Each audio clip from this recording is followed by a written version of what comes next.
așa zis, o, doamne, eu așa zis. Ce am primit eu?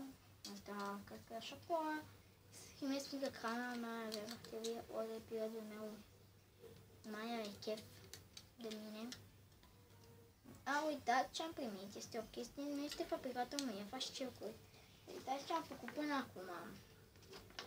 O de asta așa care așa o foicică ceva ce trebuia să fiu făcută, dar m-am lăsat o bățară, da? Până mă uităm, da, eu n-am putut să filmez, fiindcă am avut școală. Și școala nu mă enervează, adică îmi place școala, dar îmi place atunci când am teste. Și n-am și cu YouTube și cu toate astea am putut să postez, adică na. Săptămâna trecută am avut un test la istorie. Săptămâna asta am avut un test la geografie, luni, și parcă marți sau miercuri, matematică. Și o să mai iau săptămâna viitoare. Test la română și peste 2-3 săptămâni o să mai am iarăși. 2-3 săptămâni, dar chiar mai puțin. Eu după ce învăț o țin o test. Țin o test și asta nu este ceva. La mine este mie foarte tare, deși nu am becul aprins. Însă,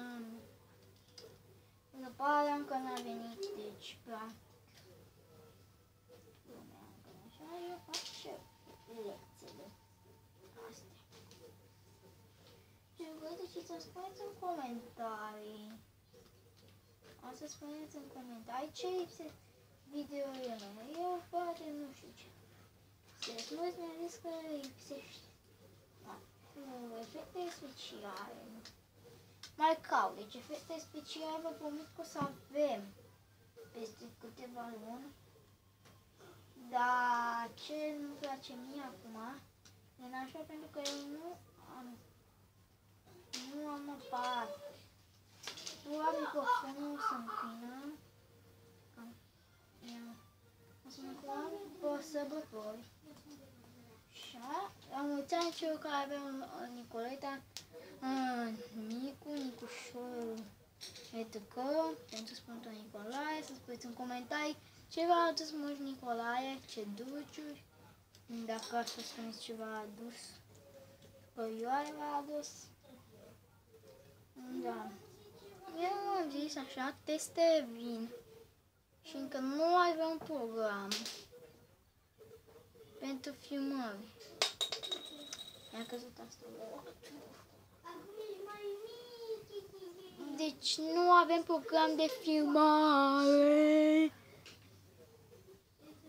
Nu avem niciun program și ce nu stau cu mâinile sus. Nu avem niciun program pentru filmat. Și când vine microfonul, o să vă spun și ce cameră am, ce trebuie, da, și așa, în descriere, o să mai fie. Și aparatura mea, chiar și mouse-ul, aparatura cu care n-am. Sunt videouri pe calculator, descarc videouri pe laptop, de pe laptop așa. Ce este așa ciudat? Este 11:40. Abia acum mi-am terminat temele și o să urmez. Să urmez, să-mi dau jos decorațiunile astea. De Crăciun trecut, da. Îți dă pe clasa 4-a. Și imagine să fie tezele, dar cam ați fost scump. Eu sunt Mario și uitați ce am făcut. Am fost Mario. Haideți, pa!